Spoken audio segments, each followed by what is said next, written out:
me tell you about a friend. It's Craig LeBlanc where the good times never end. Talking Parks and Rec, it's a show you gotta know. Welcome one and all to the Daily Parks and Rec Show. It's the Daily Parks and Rec Show. When it all comes together, that is the most gratifying thing for a Parks and Recreation professional. Once that basketball game happens and you see the kids and you hear the parents enjoying their kids being out there and developing their skills and having fun with other people of their age, that's the gratifying part.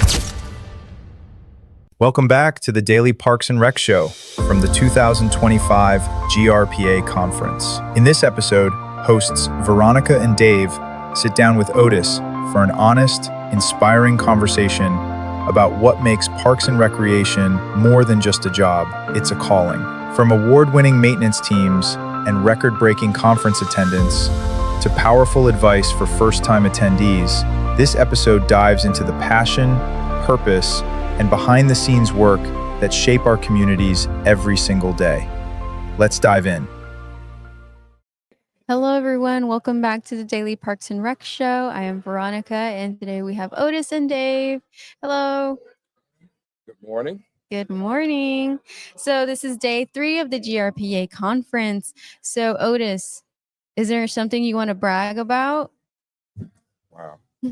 So the first thing I want to brag about is I've lost 2 pounds since I've been down here because I haven't eaten too much. I'm getting over a cold a little bit.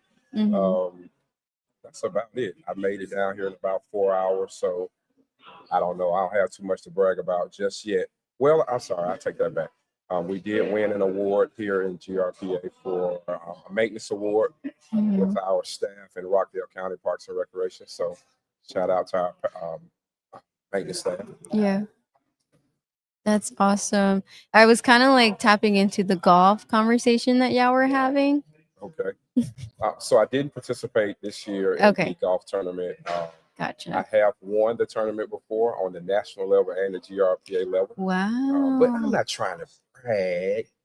Okay, we can call it sharing our experiences. Yeah. Some of my teammates that I usually play with in NRPA and GRPA golf tournaments, they weren't able to make it. So to not taint the legacy, I just decided, you know what, I'm just gonna chill, and then when we're able to get all back out there together, then I'll be there. Awesome. What about you, Dave? Is there something you want to share? Oh, well, I'm enjoying here in Jekyll Island. I drove a little over 4 hours. I'm in the Tampa Bay area in Florida. I'm a retired athletic director from outdoor after a 32-year career. And I'm the National Parks and Rec Specialist and Vice President of Business Development for the company. So we're here just to share what we provide Parks and Rec.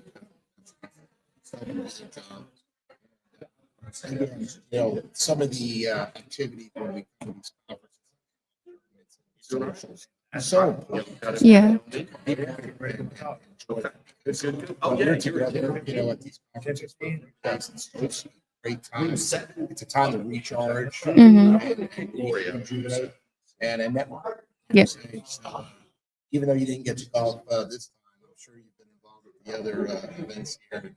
It's always a great time. I got it. Absolutely. I completely agree. So Otis, is this your first GRPA conference? How long have you been coming? No, ma'am. So I started recreation officially in 2007. And so this is probably my 6th or 7th GRPA conference, and then I've attended 4 NRPA conferences. So each time I see growth, more people are attending. I think this year we kind of set a record for the most attendees here at GRPA. So I'm proud of that. Yeah. Because I'm a part of that, and I've been a part of the GRPA culture and impacting lives for roughly 20 years. That's amazing. Thank you so much for sharing. And what about you, Dave? Well, coming in, I've been traveling around the country at state conferences. So Georgia's always a favorite. Again, like Otis said, record-breaking numbers this year, which we were excited about coming in and participating. I'm a proud member of GRPA corporate side, and myself and my team are here to try to support and get involved with all activities that GRPA provides. Yeah. So we're here at conference. I know you had mentioned your team won an award for the maintenance side. There's maintenance rodeos, there's park institutes. So wherever we could get involved, we got to come and support, sponsor, and just be part of. Yeah, absolutely. And Otis, so what would you tell someone who is coming to conference for the very first time? Like, what is some advice for someone who is feeling like a little intimidated, a little antisocial? What is something that you would tell them to make them feel more comfortable, how to like face these challenges, Okay. how to basically take the most out of GRPA? So the first thing I would say is if you're in Parks and Recreation, there's a great chance you're probably not shy, but just in case you get a little intimidated by a lot of people, Yeah. everyone is a wealth of knowledge. Everyone is willing to share, Mm-hmm. and so I would just say be somewhat of a sponge and just listen to conversations, interject when you can, get to know people, network. Mm-hmm. That's the biggest thing. And when you go to the expo and you're looking around at some of the things, even if you want to just learn some things that you don't know. I work in athletics. I'm the athletic manager in Rockdale County.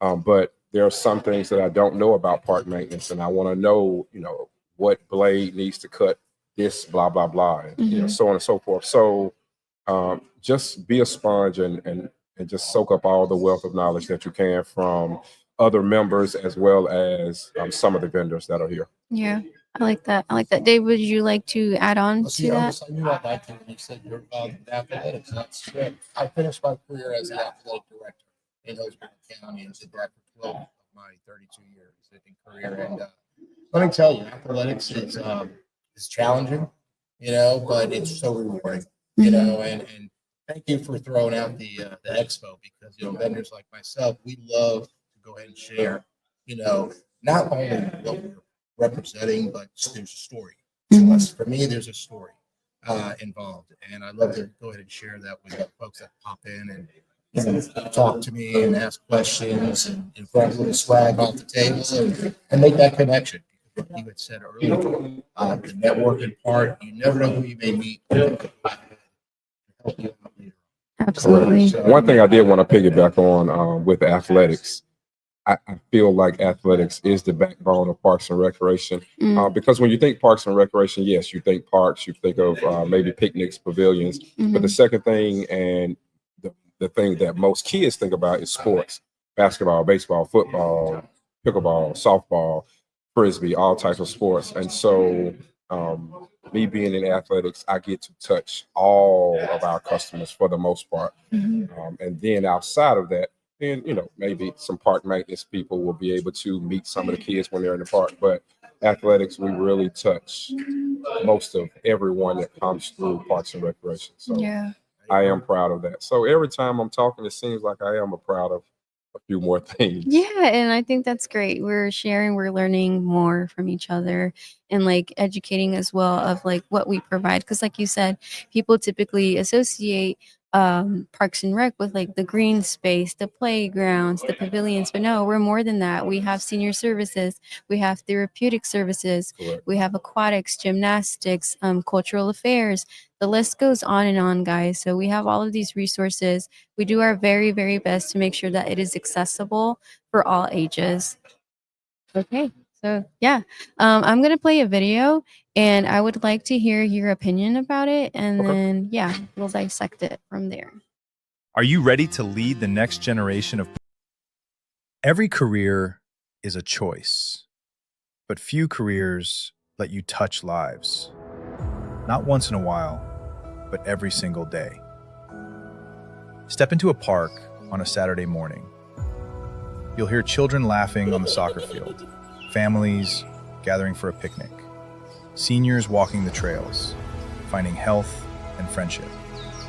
And behind every smile, every memory is a Parks and Rec professional. We don't just mow fields, we grow confidence in young athletes. We don't just build playgrounds, we create safe spaces where childhood thrives. We don't just plan events, we design moments that anchor generations.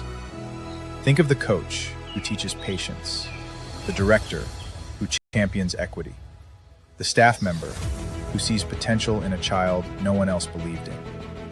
Every day, Parks and Rec professionals shape character, preserve beauty, and strengthen community.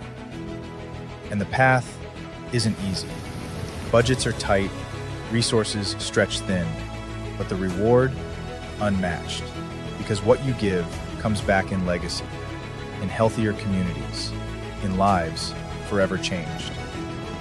So why dedicate your life to Parks and Recreation? Because here, your work never ends. It lives on, in laughter echoing across playgrounds, in green spaces preserved for the next century, in the young professionals rising to lead tomorrow.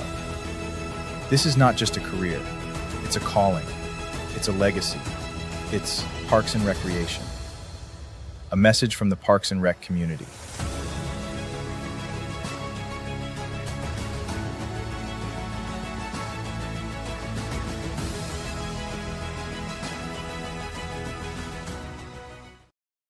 All right, Otis, Dave, what do you guys think? So I'll go first, Dave. Yeah, go for it. So looking at that video, the first thing I thought about was all of the things that were happening, all of the good things that were happening, all of the videos that were being shown, all of the smiles. That is the rewarding part, as the video spoke. Mhm. The one thing I do want to touch on is the behind the scenes is what most people don't realize, but when it all comes together, that is the most gratifying thing for a Parks and Recreation professional. Absolutely. So just,